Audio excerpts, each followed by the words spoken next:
A ideia era a gente falar um pouquinho sobre soft skills, como é que a gente usa isso para sobreviver em empresas e tudo mais, né? A gente, quem é programador, assim, tá acostumado, pô, eu vou lá, explico o meu argumento e tá tudo resolvido, né? Pam! Não é bem assim que funciona, né? Na verdade, várias decisões a gente toma com base em emoção e todas as pessoas fazem isso. E na verdade isso não é nem um pouco novo, né? Já tinha uns caras bem antigos, esse livro é de 99, eu consegui falava disso em 97, que na verdade a parte humana de projetos é um negócio muito importante, muito relevante para o sucesso do projeto. Então, bom, beleza, a gente tem uma nova responsabilidade que é exatamente o que o pessoal costuma chamar de soft skills, né? Que é essa habilidade de lidar com o lado humano das coisas, o lado humano de projetos e de outras pessoas, né? Pô, mas isso é coisa de GM, né? O gerente de projeto se vira com isso, eu não preciso esquentar a cabeça. Mais ou menos, né? Toda vez que você precisa, sei lá, ter consenso, conciliar interesse, conciliar ponto de vista, defender ideias, você precisa desse tipo de coisa, né? Arquitetos, analistas de sistemas, líderes técnicos, né? Todo mundo, programadores, QAs, todo mundo precisa desse tipo de coisa. Bom, legal, tô convencido. Como é que eu uso isso? Por onde eu começo? Vamos começar por um livro. Quem assistiu aquele filme Lincoln, o livro que deu origem àquele filme é esse livro aqui, chama Team of Rivals. E ele tem esse nome, na verdade, porque ele é uma biografia do Lincoln, mas ele foca bastante na habilidade política que o Lincoln tinha. E ele conta... o Lincoln, ele, na verdade, concorreu com... Ele era um advogado desconhecido, um político desconhecido, ele concorreu com vários outros políticos de prestígio para ser o candidato a presidente dos republicanos. Na época, quem fosse o candidato ia ganhar a eleição. E ele acabou ganhando a prévia presidencial. E aí ele fez um negócio muito interessante, ele trouxe para o gabinete presidencial dele todos aqueles caras que eram rivais dele. E durante o processo, durante o governo dele, ele conseguiu efetivamente liderar os caras, ganhou a admiração de praticamente todos eles e conseguia tirar as habilidades que aqueles caras tinham, embora eles fossem inimigos entre si e inimigos dele também. Bom, não sei vocês, mas eu queria conseguir fazer esse tipo de coisa nos meus projetos lá, né? E como é que o cara fazia isso, né? A autora comenta de um negócio... Provavelmente é o que ela disse que era a habilidade mais importante que ele tinha, que é a empatia. E ela define empatia como o dom ou a maldição de você conseguir se colocar no lugar de outra pessoa, sentir o que essa pessoa está sentindo e entender as razões e os desejos dessa outra pessoa, né? Tem ainda uma definição do Adam Smith que fala de você se colocar no lugar de outra pessoa através de imaginação e você, usando a imaginação, você se tornar um pouco essa pessoa, né? Então, a ideia é a gente usar empatia para compreender as pessoas que estão ao nosso redor e ter ações mais efetivas, evitar desperdiçar energia, tudo mais, e coisas que não levam a lugar nenhum. Então, beleza. Isso não é uma ciência exata, mas eu queria compartilhar algumas coisas que eu acho interessante e acho que são relevantes na hora que você tenta fazer esse exercício de compreender as outras pessoas, assim.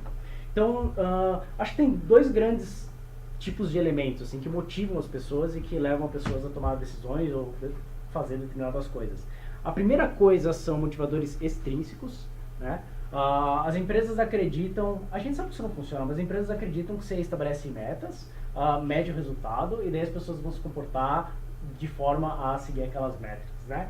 Tem esse livro bem interessante que explica bastante como isso não dá certo, mas o fato é que as empresas usam isso.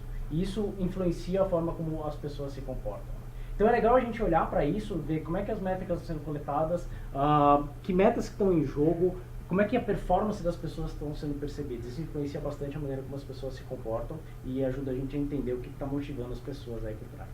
O segundo elemento são os motivadores intrínsecos. E aí eu acho que tem três coisas que ajudam a gente a prestar atenção e tentar entender como é que as pessoas se comportam, o que elas estão pensando. O primeiro é a escala de necessidades de Maslow. Então, se a pessoa tem problemas de segurança, ela dificilmente vai se dedicar a criatividade, espontaneidade, do tipo uma transformação ágil, ou inovar nas técnicas de movimento e tudo mais, né? Na minha experiência, pelo menos, o que é mais interessante é esse fator de segurança, que né, o cara tem medo de perder o emprego, tem medo de ser mal percebido ou tudo mais. Tem os níveis lógicos de pensamento, de Bateson e Dilts. Então, aqui também você tem uma escala de coisas, né? O comportamento de uma pessoa é determinado pelas capacidades, determinado pelas coisas que ela acredita, determinado pela razão, a visão que ela tem para ela mesma, né? De propósito de ser e tudo mais. Então, se a pessoa não tem capacidade de parear, por exemplo, não adianta você cobrar que ela pareie. Se a pessoa não acredita num approach de liderança, por exemplo, se ela não se identifica como líder, não adianta você esperar que ela vai se desenvolver naquilo lá, né? Então, isso ajuda a gente a entender, legal, qual é o nível que eu preciso atuar para, de repente, conseguir entender a pessoa ou causar alguma transformação, né? E a última ferramenta que eu acho bem interessante são a lista do Jürgen Apello de 10 desejos intrínsecos, né? Às vezes repassar essa lista com uma pessoa em mente ajuda a gente a entender, essa pessoa ela se conecta com status, ou ela se conecta com honra, né? ela precisa de ordem, ela precisa de um ambiente bem organizado para conseguir trabalhar ou conseguir uma coisa, ela está buscando isso, por isso esse comportamento que ela está tendo, né? E última coisa, pra gente encerrar, quanto tempo eu tenho? 5 minutos, estamos bem até. A gente pode usar, você já viu nessa figura, né, o mapa de empatia? O pessoal naquele livro Business Model Generation fala sobre isso para você trabalhar perfis de consumidores, né? A gente pode adaptar essa ferramenta para tentar entender as pessoas. Então, a gente consegue, por exemplo, tentar colocar aqui como é que a pessoa sente, né? Geralmente a gente começa por baixo, na verdade. A gente pode colocar os fatos, né? O que a gente observa, o que a pessoa fala, o que a pessoa faz, o que está acontecendo aí dentro do ambiente, né? Como é que, ali em cima a gente pode pôr como é que a pessoa pensa, né? E se sente. Então aquilo que a gente viu no modelo de Davidson e Builds, de crença, identidade, missão, entra aqui, qual é a consciência de habilidades que essa pessoa tem, quais são os desejos intrínsecos que ela tem, a lista do apelo, por exemplo, e como é que isso impacta a percepção dela da realidade. As coisas, elas se interrelacionam assim, né? Quem influencia essa pessoa, né? Quem que ela escuta? Quais são os impactos que daí isso tem na maneira como ela pensa e na maneira como ela se sente? Aqui, o que ela vê, então como é o relacionamento dela com os outros, como é que ela percebe o ambiente, como é que ela se percebe dentro do ambiente, quais são os motivadores extrínsecos que estão diante dela e que estão influenciando o comportamento, e como é que isso impacta a maneira como ela se sente aí. E aqui embaixo a gente pode colocar quais são as dores que ela sente, quais são os medos, entre os motivadores extrínsecos como ameaças, por exemplo. E do outro lado, dá pra gente colocar quais são os ganhos, né? Então, motivadores extrínsecos como oportunidades, né? Então se eu conseguir atingir, se eu conseguir satisfazer essa métrica que está sendo coletada, eu ganho uma promoção, por exemplo, eu ganho um bônus no final do ano, né? Quais são as oportunidades que aparecem para satisfazer motivadores intrínsecos, né? A pessoa, ela gosta de status, então talvez ela veja naquele projeto uma oportunidade para desenvolver esse status, né? E para missão e autorrealização mesmo, né? A pessoa tem. Beleza, isso não é um modelo do ser humano, não dá para fazer um modelo do ser humano, né? Então use o bom senso aí, faça um diário das coisas que acontecem, aí você consegue separar o que realmente aconteceu do que você está imaginando com relação àquela pessoa, separa os fatos das posições e trata essas coisas como hipóteses, né? Então, eu acho que a pessoa está pensando isso, e valida aquilo com os fatos que realmente estão acontecendo, porque você está fazendo um modelo do ser humano, você está tentando imaginar, é um exercício de imaginação, né? Não é um modelo de uma pessoa. A gente não está tentando fazer isso, né?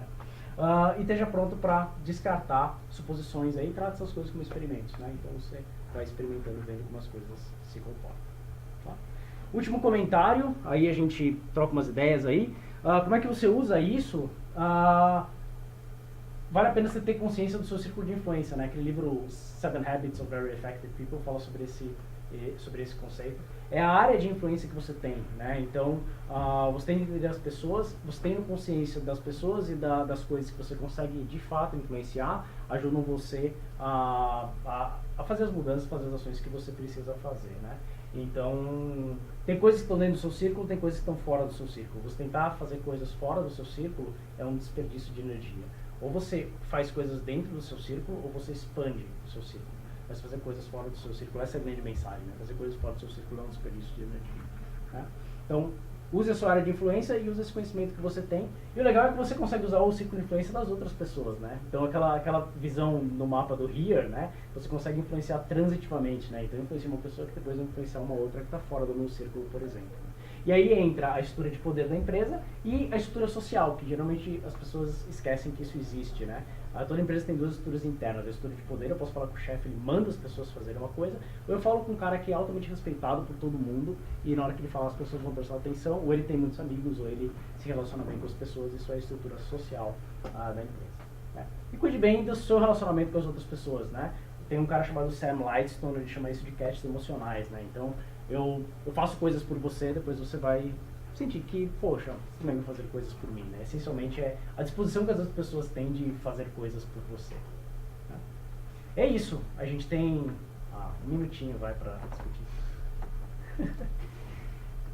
9h30.